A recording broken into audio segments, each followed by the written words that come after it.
가을비가 참 많이 온 것 같아요. 그죠? 비 왔는데 환절기에들 건강하신지. 우리 옆에 있는 분들이랑 인사하십시다. 건강하셨어요? 우리 다시 한번 인사합시다. 함께 예배드려서 감사합니다.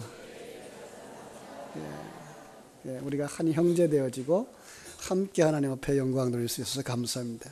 특별히 오늘 우리 유초등부 우리 학생들과 같이 예배할 수 있어서 감사를 드립니다. 우리 유초등부 어린이들도 하나님 목사님 설교 잘 들으세요. 가을에 비가 참 많이 왔어요. 그죠? 가을비 금년같이 많이 온 해가 없는 것 같아요. 하나님은 이른 비도 주시고 늦은 비도 주셔서 이 땅에 있는 모든 산천 초목을 푸르게 하시고 열매 맺게 해주시는 줄로 믿습니다. 뿐만 아니라 하나님께서는 때를 따라 우리에게도 이와 같이 은혜를 베푸시고 계셔서 그 은혜 속에서 우리가 성장하는 줄로 믿습니다.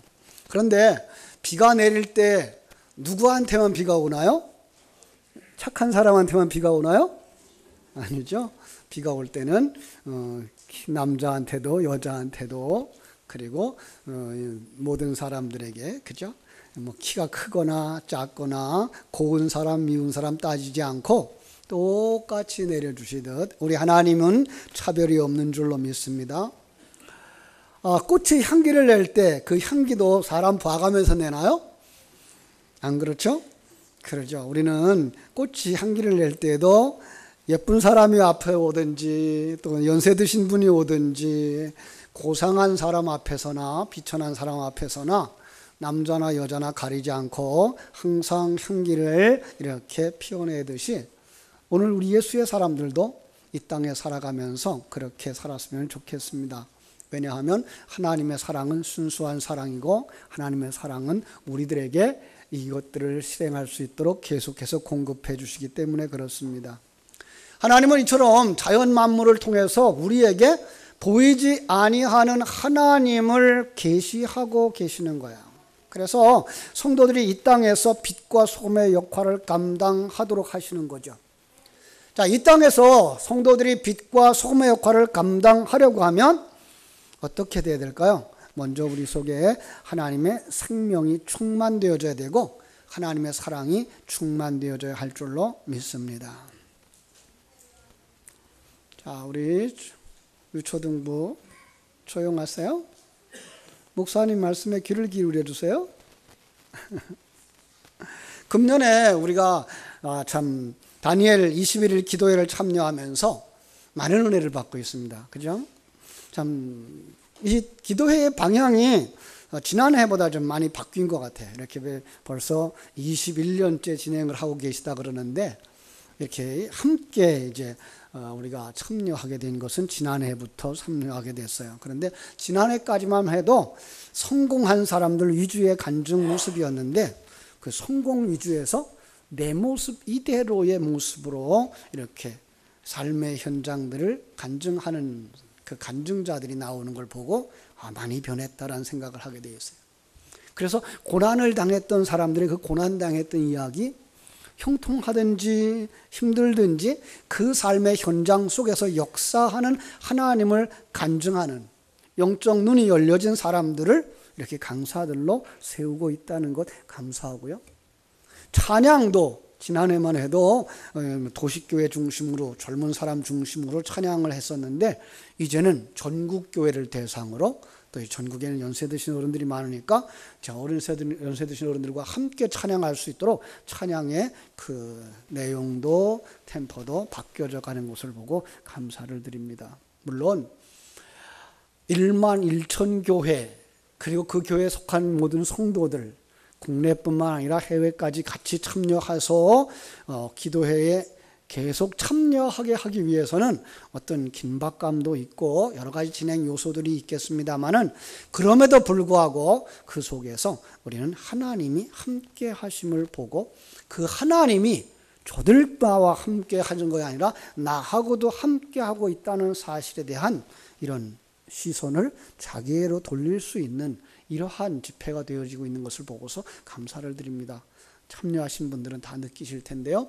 아직 참여하지 못하신 분들은 아직 이제 절반의 시간이 지났어요. 오늘 저녁이면 10하루째인데 21일 동안이니까 앞으로 남은 시간 열 이틀 동안 여러분들이 저녁 시간에 오시면 같이 찬양하고 기도하고 이 간증이나 설교를 통해서 은혜 받게 될 줄로 믿습니다. 그런 면에서 그분들이 우리에게 주셨던 메시지와 오늘 제가 성경을 읽던 것 중에 제게 주신 메시지 속에서 내가 무엇을 하여야 할까요? 라고 하는 제목을 찾을 수가 있었습니다.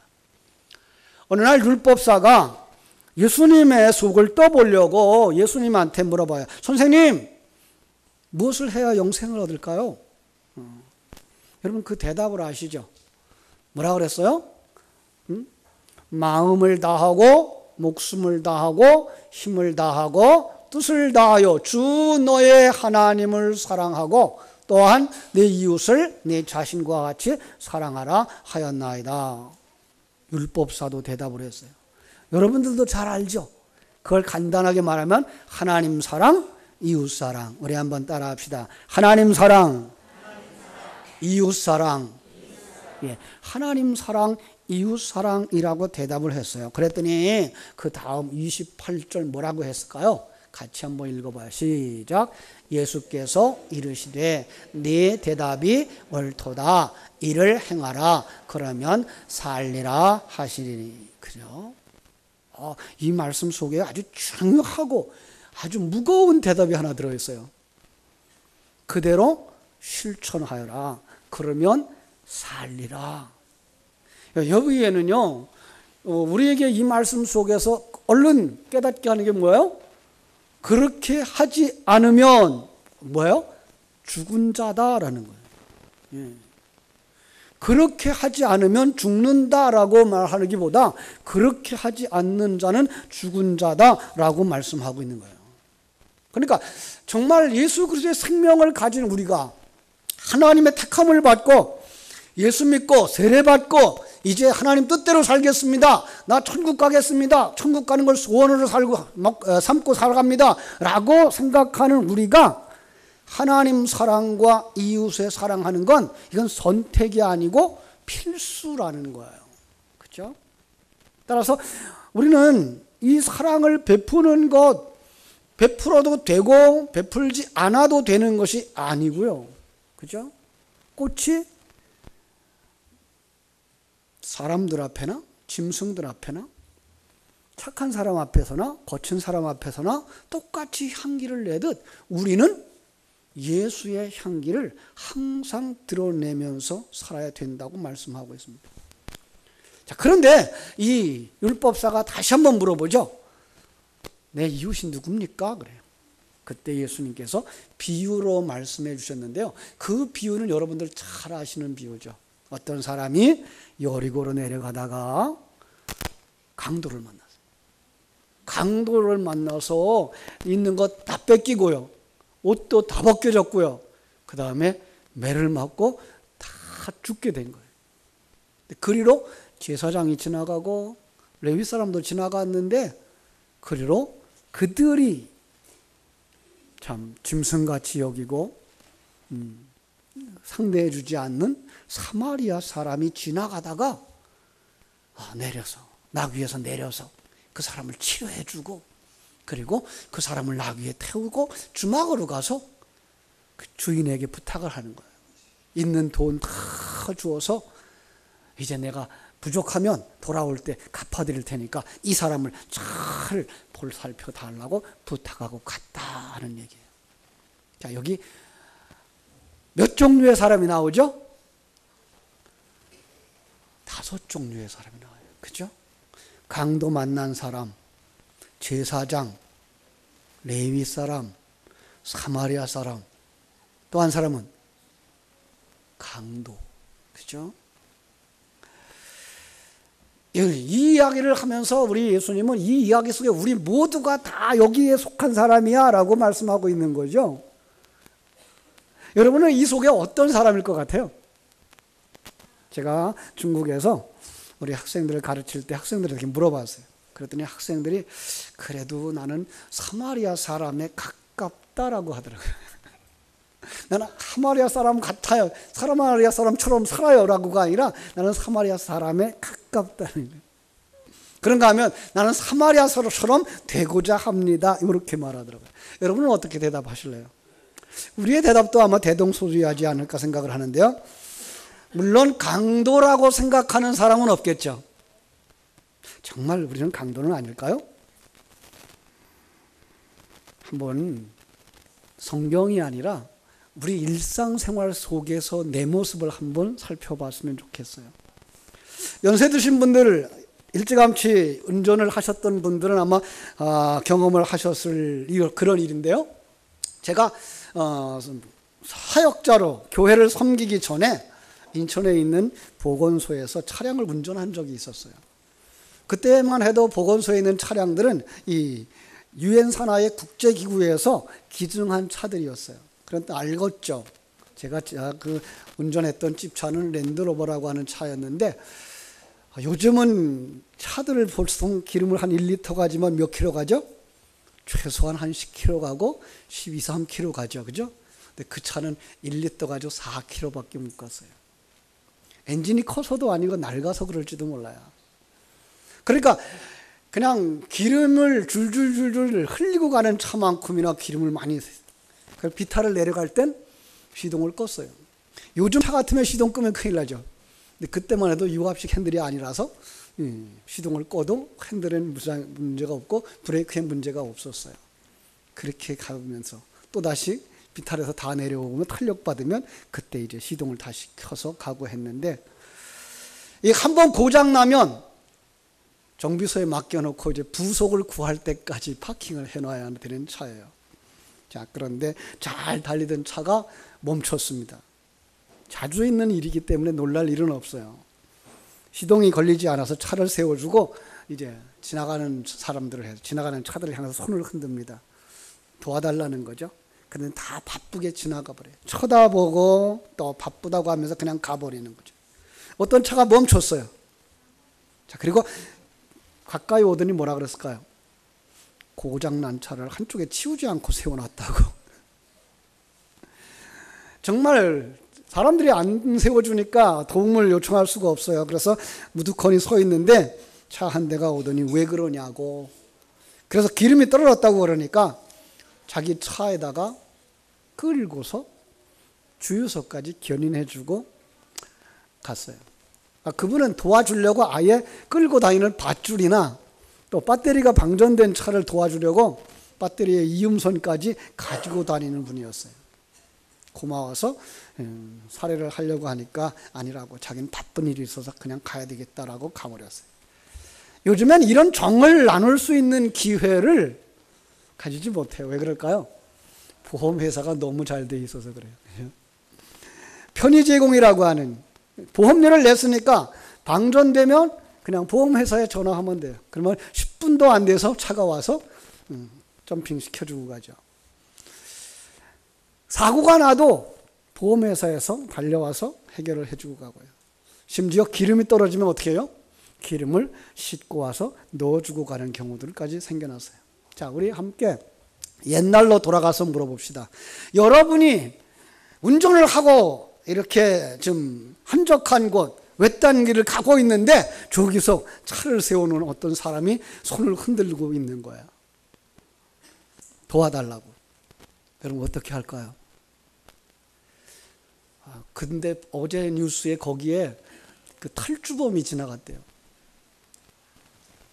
그 지역이 연쇄살인범이, 그래서 사람이 지금 3사람, 4사람 죽었다는 거예요. 여러분 어떻게 해야 돼요? 그냥 지나가 버려요? 참, 여러분 거기서 멈추고 도와줄 수 있는 사람 그렇게 많지 않다는 거예요. 요즘은 아마 더 할지도 몰라요. 왜? 보험회사에 연락하면 되는데 뭐, 그죠? 그러니까 우리는 손 안 대도 될 거야. 도와주지 않아도 될 수도 있어. 그래서 예수님도 이렇게 도와주고 있는 사람을 3분의 1로 계산하고 계셔요. 제사장도 안 도와줬어요. 레위인도 안 도와줬어요. 사마리아 사람만 도와줬어요. 그죠? 그런데 이 선한 사마리안과 같은 사람이 이 세상에 있어서 참 다행이라고 생각을 합니다. 이제 강도와 간도 만난 자에 대해서 생각해 보십시다. 여러분, 나는 강도라고 생각하지 않을지도 몰라요. 물론 강도가 돼서도 안 되겠죠. 그럴까요? 한번 생각해 보세요. 우리가 살아가는 삶의 현장에서 어떤 물건을 잘 샀다라고 생각할 때가 언제입니까? 물건은 좋고 값을 싸게 샀을 때. 그죠? 그럼 잘못 샀다고 속았다라고 생각할 때는요, 정상적인 가격보다 더 주고 샀을 때. 우리 태산 아파트 앞에도 연세 드신 할머니들이 용돈이 궁하니까 나무를 뜯어다가 길가에서 팔아요. 한여름에 기다리는 분들, 장사꾼들이 아니니까 그 물건을 매끄럽게 해놓지도 못해요. 많은 사람들이 관심 없이 그냥 지나가요. 햇볕이 쨍쨍 내려 쪼이는 시간에 한 서너 시간 지나고 나면 이 채소들이, 나물들이 시들시들해져요. 한 1,000원쯤 팔고 싶은데 지나가던 사람이 와서 이것도 흠잡고 저것도 흠잡고 그래서 500원을 주고 샀어요. 슈퍼에 가면 1,500원이나 2,000원쯤 될 만큼 양인데 불구하고 500원에 샀어요. 여러분, 사가지고 가는 사람은 잘 샀다 그러겠죠? 그런데 이런 얘기를 다 들은 사람은 그 사람 보고 뭐라 그럴까요? 날강도 그러겠죠. 어떤 시골 농가에 지붕이 비가 새는 집이 있었어요. 할머니 한 분이 살았거든요. 몇 년 농사를 지어서 그 용돈을 모으고 농산물 팔아서 모으고 이제 이 지붕 새는 거 고치려고. 그래서 돈이 한 1,000여만 원 모였을 때 그 이웃에 사는 아저씨한테다가 물어봤어요. 이 공사비가 얼마나 들까요? 그랬더니 이것도 해야 되고 저것도 해야 되고요. 한 3,000만 원 들어요. 3,000만 원 주시면 제가 해드릴게요. 근데 손에 들고 있는 게 1,200만 원밖에 안 돼요. 이러지도 못하고 저러지도 못하잖아요, 아직. 그래서 도시에 나와 있는 친구 집이 갔는데, 친구 집에 갔더니 옆집 애가 바로 인테리어를 하는 집이에요. 그 인테리어 하는 집에 가서 물어봤어요. 우리 집이 이렇게 생겼는데 오셔서 한번 견적을 좀 내주세요. 그분이 그래요. 한 1,000만 원이면 깨끗하게 수리할 것 같아요. 그리고 정말 1,000만 원 주니까 1,000만 원에 깨끗하게 수리를 했어요. 여러분, 그러면 이 할머니가 옆집에 있던 그 공사하는 사람, 3,000만 원 달라고 했던 사람을 보고서 뭐라 그러겠어요? 강도. 그죠? 여러분, 칼을 가지고 강제로 빼앗아야만 강도라고 할 일이 아니에요. 남에게 손해를 끼치거나, 그죠? 정당한 값 이상의 것을 받아가는 사람도 일종의 강도 심리라고 할 수 있는 것입니다. 그런가 하면 정말 오늘날 사회에 이 사마리아 사람 같은 사람은 없을까요? 이번에도 그 간증하시는 분 가운데 의료 선교사가 한 분 계셨어요. 의료 선교사들. 아프리카 오지에 가서, 사실 아프리카 생활이 익숙치를 않아요. 그래서 여기 사람들이, 한국 사람들이 거기에 가면 10년이 안 돼서 병들이 다 나요. 근데 자기의 몸을 돌보지 못하고 자기의 그 사랑의 손길을 기다리고 의약품을 기다리고 있는 이들을 찾아가는데 그 길이 험하고 도중에는 차도 고장나고 때로는 거기서 위협도 당하고, 그러면서도 그들을 찾아가서 그들에게 약품을 주고 그들의 그 아픔을 치료해 주는 모습을 보면서 아, 저들이 이 시대의 사마리아인은 아닐까라는 생각을 하게 됩니다. 그런가 하면 요즘 텔레비 프로그램에 그런 프로그램도 있더라고요. 농촌에서 참 고생하셨던 할머니, 할아버지, 피치 못할 사정. 근데 그분들을 모셔다가 척추 교정 수술을 해드리고, 그래서 꼬부리고 다녔던 분이, 기어 다녔던 분들이 일어나는 모습을 보면서 아, 현대판 사마리아인들이겠다라는 생각을 하게 됩니다. 여러분, 오늘 우리 주변에 이런 사람들이 있어요. 아, 그런 사람들은 그럴 만한 능력이 있어서 그렇지. 아니요. 우리 한번 조금 시야를 넓혀볼까요? 내 이웃의 어려움을 당하는 사람들은 없습니까? 지난 여름 우리 남전도회에서 우리 주일 학생 가운데에 나인의 가정의 어려움을 보고 동사무소와 협력을 해서 도와주고 페인트 칠해주고 타일 깔아주는 일을 통해서 생활 환경을 개선해 주었어요. 예? 얼마든지 우리 주변에 그런 사람들을 도와줄 수 있겠죠. 요즘도 여러분 연탄 떼는 집이 있다는 사실을 아시나요? 이번에 사랑의 헌금들, 이렇게 우리가 그 집회에서 참석할 때마다 헌금을 드려요. 우리도 이제 저 뒤에다가 헌금함을 놨는데요. 이제 기도회에 나오시는 분들은 그 자유롭게 헌금을 하거라고 그걸 모아서 이제 그쪽으로 보내서 그 일에 함께 참여하려고 하는데, 이번에는 약 한 150여 가정을 돕겠다. 그러면서 거기에 몇천 장, 몇만 장의 그 연탄이 필요하다라는 이야기를 들으면서 우리가 그런 데 참여할 수 있지 않을까, 그런 생각을 하게 됩니다. 여러분, 우리의 이웃은 누굽니까? 가까이 잘 지내는 사람이 이웃입니다. 내가 도와줘야 할 사람이 바로 우리의 이웃이라고 하는 것입니다. 그런데 나 중심의 사람은 이웃이 안 보이게 되어져 있어요. 나 중심의 사람은 이웃이 없어요. 내가 바쁘기 때문에. 참으로 길을 가로막고 있는 그 상처난 사람이 그냥 걸리석거릴 뿐이에요. 나 바쁜데 왜 가로막고 있어? 좀 피하지. 옆에나 비켜있지. 내 먹을 것도 모자라는데 뭘 줘? 심지어는 내가 할 일이 아닌데 라고 생각하고 여러 가지 핑곗거리를 찾아볼 수 있어요. 왜요? 나 중심의 사람은 얼마든지 핑곗거리가 나오거든요. 여러분, 제사장이 핑곗거리를 한번 찾아볼까요? 제사장 대부분이 여리고성에 사는 사람들인데요, 1년에 몇 차례씩 순환으로 올라가서 제사를 집례해야 하는 사람들이에요. 그럼 그리로 지나가면 이제 어쨌든 사역을 하기 위해서 올라가는 사람일 수 있어요. 그래, 그 사역을 하러 올라가는 사람이기 때문에 그 시체를 만지거나 상처를 만지거나 피가 묻으면 내가 부정해지기 때문에 나 그러면 그 일을 못 하잖아요. 그러면 그 자리가 비는데 어떡하겠어요? 우리는요, 이 제사장의 역할을 잘 몰라요. 한 목사의 역할로 바꿔볼까요? 목사가 교회까지 가는 길이 한 반 시간쯤 걸린다고 생각해 보세요. 집에서부터. 그런데 예배 시간 가야 되는데 중간에 차가 고장났다고 가로막고 도와달라고 하는 사람이 있으면 그거 고쳐주다 보면 내가 예배 시간에 도착할 수 없을지도 몰라요. 그러면 안 되잖아요. 그리고 핑계대고 갈 수 있어요. 레위인 역시 그래요. 성전에서 제사 지내는 일을 돕는 사람, 성전을 지키는 직분자, 강도 만난 사람을 도울 수가 없어요. 왜요? 119도 있잖아요. 동사무소도 있잖아요. 정부도 있잖아요. 왜 내가 그 일을 도와야 되죠? 성가대원이라고 생각할 수도 있어요. 내가 찬양할 때 찬양해야 되는데 성가대원은 여러 사람이니까 한 사람 좀 빠져도 괜찮겠다. 우리 기도하는 장로님, 내가 기도하는 시간에 내가 올라가지 않으면 기도 진행이 안 되는데 나 기도 시간에 내가 맡은 시간 가서 기도해야 되지 라고 이야기할 수도 있어요. 나 중심의 사람은 죽어가는 사람을 보고도 내 생각과 내 이유가 더 커서 그게가 보이지 않는 거예요. 그러나 내 중심에서 이웃을 보는 것이 아니라 강도 만난 사람 중심에서 생각할 때 도와줄 수가 있는 겁니다. 사마리아 사람은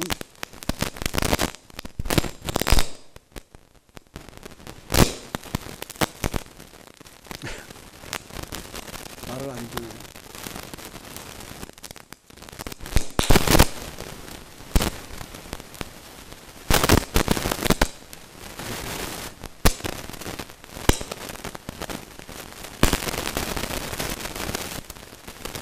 오늘 천천히 설교해도 되나 봐요. 그죠?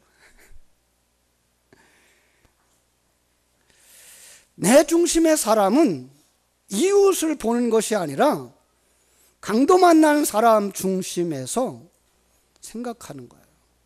내가 도와주지 않으면 죽을 수 있다는 생각이에요. 마치 길가에 요즘은 그런 병들도 많잖아요. 그죠? 심장병. 119의 의사가 도착하기 전에 이 사람 응급처치하지 않으면 그 적절한 시간을 놓쳐버려서 돌아가실 수 있는 거예요. 도와줘야 되죠.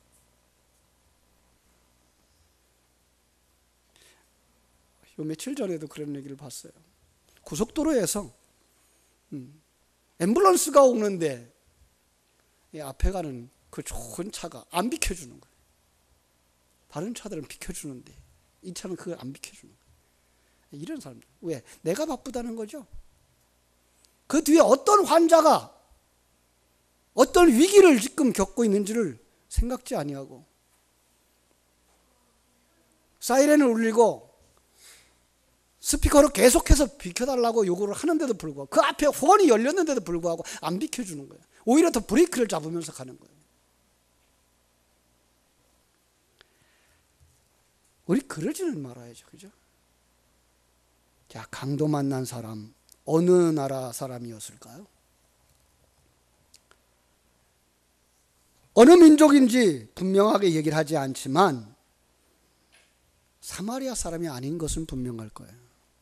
왜냐하면 제사장이나 레위 사람이 그죠? 사마리아 사람이라면 아예 더들떠보지도 않고 지나갔겠죠. 그런데 예루살렘에서 여리고로 가던 사람이라면 예루살렘 유대인인 것은 분명하겠죠. 그런데 유대인이라고 하는 사람을 제사장도 레위인도 돌아보지 아니하는데 사마리아 사람이 도와줬다? 이건 더 참 우리로 하여금 이해하기 어려운 거예요. 사마리아 사람을 보면 유대인들은 정말 짐승 취급을 했어요. 사람 취급을 하지 않았어요. 침뱉고 상처받게 하고. 그런데 그 사람이 넘어져 있는 거예요. 어떻게 해야 돼요? 잘 됐다. 그러니까 벌 받았지. 그러고 가실래요?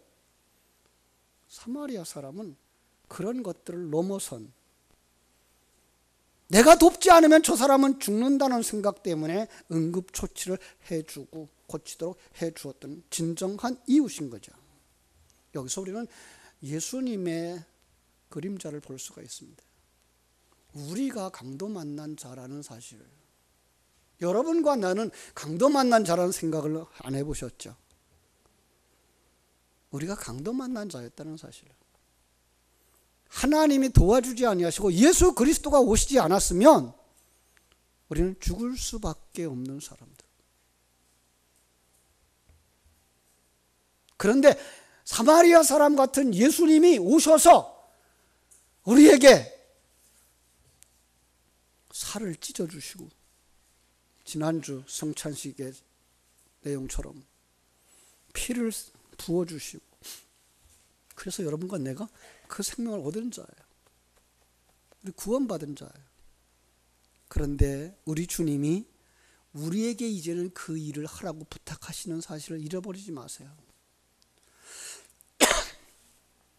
지금까지 내가 받은 은혜를 잊어버리지 마시고 이제 은혜를 갚는 삶을 살아가라는 거죠. 요한복음 20장 21절에서 우리 주님은 이렇게 말씀하십니다. 너희에게 평강이 있을지어다. 아버지께서 나를 보내신 것 같이 나도 너희를 보내노라. 뭐 하라고? 강도 만난 자를 도와주라고. 내가 이미 은혜 받은 자잖아. 그 어려움 속에서 헤어나올 때 도와줬잖아. 그 문제 해결을 하나님의 은혜로 받았잖아. 그러면 이제 너는 은혜의 사람으로 살아. 참 요즘 우리 교회들이 점점 개교회 중심적이고 개인 중심적으로 변해가고 있어서 안타깝습니다. 이웃 교회에 관심이 없어요. 그런 면에서 20일 다니엘 기도회는 굉장히 큰 전국적인 역사예요. 이 마지막 시대 하나님께서 세우신 아름다운, 함께 기도할 수 있고 함께 말씀 나눌 수 있는 좋은 기회예요. 요즘은 이웃 교회가 예배당을 짓는다 그래도 관심이 없어요. 교회들이 이제 너무 많아져서 그런 일도 있겠습니다만, 교회가 어려움을 당했다, 지진으로 말미암아 교회당이 무너졌다, 홍수로 말미암아서, 태풍으로 말미암아서 예배당 지붕이 날아갔다, 그런데 관심이 없어요. 여러분, 지난 날은 우리가 어떻게 살아왔나요? 지난 날은요, 이웃교회가 교회당을 짓는다 그러면 그 가까운 지역에 있는 교회들이 헌금을 해서 보내줬어요. 그리고 교회가 어려움을 당하면 내 교회의 어려움처럼, 그 당시에는 교회에 불나는 교회가 꽤 많았어요. 불이 나고 나면 어떻게 해요? 거기에 도와줘야 돼요. 양식을 보내주고 재료를 보내주고 함께 가서 어떻게 할 줄 모르는 그들을 도와서 그 건물을 해체하고 다시 건물을 짓는 일들을 도왔다고요. 자, 이제 우리 주님께서 말씀하십니다. 가서 너도 이와 같이 하라. 여기에 많은 진리가 내포되어져 있습니다. 내가 강도 만난 자의 이웃이라는 관점에서 우리는 과거에 사마리아 사람처럼 취급받았던, 그런데 주님의 생명을 받았고 주막 같은 교회의 도움을 받아서 완성되어져 가는 도중에 있다는 사실, 생명을 가진 사람들이에요. 이제 어떻게 해야 돼요? 생명이 필요한 자들에게 주어야 돼요. 도움이 필요한 자들에게 도와줘야 돼요. 그죠? 오늘도 우리 하나님이 찾고 계세요. 내가 누구를 보내며 누가 우리를 위하여 갈고? 이사야처럼 대답하십시다. 내가 여기 있나이다. 나를 보내소서. 그리고 내가 서 있는 자리에서 무엇을 해야 할까? 나는 어떻게 몸된 교회를 받들어 섬겨야 될까? 이 지역 속에서 내 사명은 무엇이며 이 나라와 이 민족 가운데 내 사명은 무엇일까?